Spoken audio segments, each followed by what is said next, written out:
Shalom adik-adik, shalom, shalom, shalom semuanya.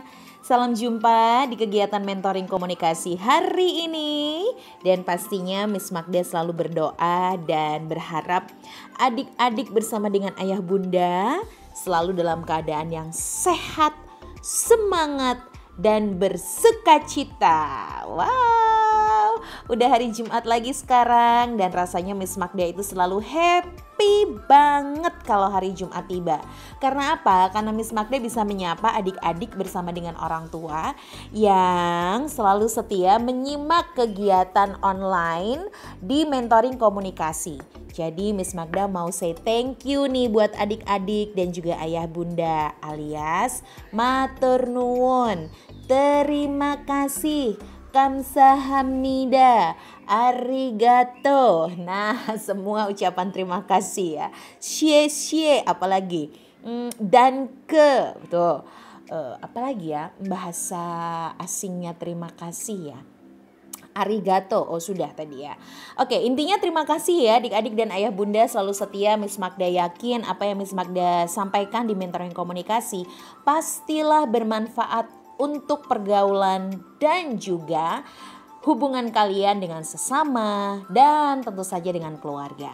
Baik, di hari ini langsung aja Miss Magda mau berbagi tentang satu materi yang adik-adik mungkin pernah dengar sebelumnya.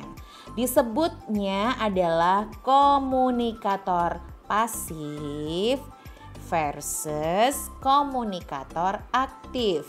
Aktif lawan katanya pasif. Ya. Adik-adik, jadi hari ini Miss Magda mau memulai dulu dengan ciri-ciri komunikator pasif ya. Nanti di sesi atau bagian yang kedua Miss Magda akan coba ulas lebih detail. Yang ini Miss Magda kasih gambaran sedikit tentang apa itu komunikator pasif dan aktif. Nah, sebelumnya adik-adik pasti juga penasaran ya, sebenarnya komunikator itu apa?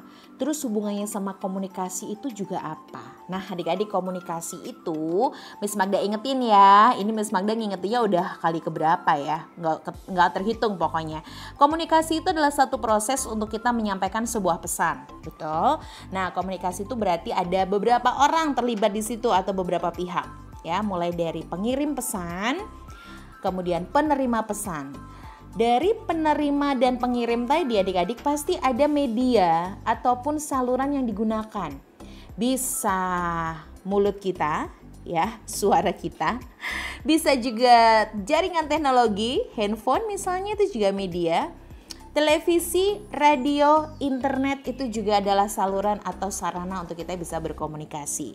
Ya, ada tertulis, ada lisan. Nah, itulah saluran komunikasi.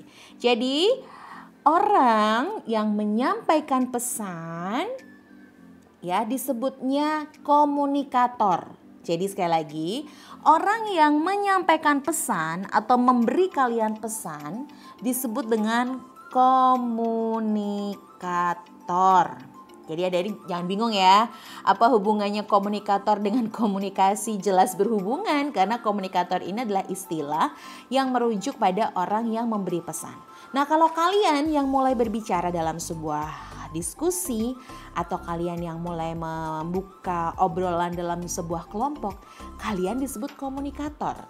Kemudian ketika ada temanmu yang juga merespon balik apa yang menjadi pesanmu, itu juga namanya komunikator. Nah, jadi adik-adik udah mulai jelas ya sampai di sini ya, mulai gampang ya. Walaupun ini sebenarnya ya adik-adik yang biasanya belajar hal ini anak-anak SMA kuliahan gitu. Tapi tenang aja, Miss Magda akan menyederhanakan, membuat bahasa yang paling mudah dipahami oleh adik-adik ya. Apa itu komunikasi dan apa itu komunikator. Ini hanya istilah, tetapi melalui istilah ini adik-adik menjadi pembeda dengan adik-adik yang lain yang belum pernah belajar hal ini ya. Adik-adik pernah belajar dengan yang belum pernah diajarin pasti beda banget. Miss Magda yakin 100%. Adik-adik pasti lebih pintar, lebih cerdas ya. Karena sudah mendapatkan mentoring atau materi komunikasi ini lebih awal dibanding teman-teman yang lainnya. Oke. Tadi ngomongin soal komunikator ya adik-adik ya. Jadi komunikator itu dibagi menjadi dua. Ada yang pasif, ada yang aktif. Nah, maka di bagian pertama ini Miss Magda akan coba untuk menjelaskan kepada adik-adik tentang komunikator pasif dan aktif. Ini ngomongin ciri-cirinya dulu, simple ya. Yang pertama, kalau komunikator pasif biasanya dia adalah orang yang secara semangat enggak terlalu bersemangat gitu. Jadi gimana? Secara semangat enggak terlalu bersemangat. Jadi orangnya enggak bersemangat tuh kalau komunikator pasif. Tapi kalau aktif, wah dia adik-adik bersemangat, terlihat dari power suaranya, dari ekspresi wajahnya, bahkan dari kalimat atau kata-kata yang diucapkan. Itu terlihat yang pertama adalah dari ekspresi dan semangatnya. Beda ya pasif dengan aktif. Terus satu lagi.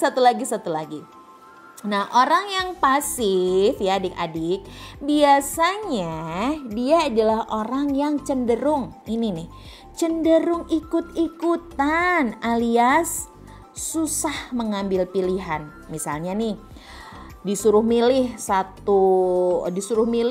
dari dua pilihan misalnya, suka coklat atau vanila. Nah, karena dia komunikator yang pasif nih, aduh aku bingung nih mau pilih yang coklat atau yang vanila. Aduh bingung banget. Keduanya sama-sama enak, keduanya sama-sama harganya, keduanya sama-sama menarik gitu ya. Tapi aku bingung banget ini. Nah, itu contoh komunikator yang pasif. Tapi kalau aktif adik-adik, dia akan bisa membantu untuk mengambil keputusan dengan cara. Contohnya, wah ini ada dua pilihan nih, coklat sama vanila. Kalau yang coklat warnanya jelas seperti ini ya. Kemudian yang vanila pasti gini, lebih cerah.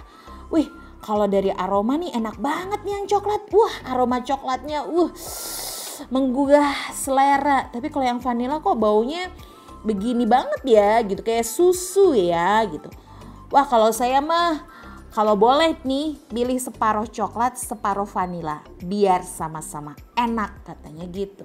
Jadi adik-adik dari dua hal contoh pasif dan aktif kalian langsung bisa mendapat gambaran ya. Kalau yang pasif itu orangnya bingungan, susah mengambil pilihan bahkan untuk dirinya sendiri apalagi buat orang lain. Kalau aktif dia langsung kasih gambaran. Oh kalau coklat begini, vanila begini. Aduh kayaknya pengen coba dua-duanya nih. Ya udah deh separuh coklat separuh vanila. Misalnya gitu ya. Dia bisa mengambil keputusan atau pilihan buat dirinya bahkan buat orang lain. Oke, sampai di sini adik-adik kegiatan mentoring kita hari ini ya. Simple memang Miss Magda bahasakan dengan bahasa yang paling mudah dimengerti untuk anak-anak seusia kalian. Komunikasi pasif dan aktif. Pilih yang mana? Pilih yang mana? Ayo. Tunggu dulu. Sebelum milih, besok simak bagian yang kedua. Ketemu lagi dengan Miss Magda ya melalui podcast Komunikasi Pasif versus Komunikasi Aktif. Sampai jumpa. Tuhan memberkati. Bye-bye. Have a nice day. Sehat semuanya ya.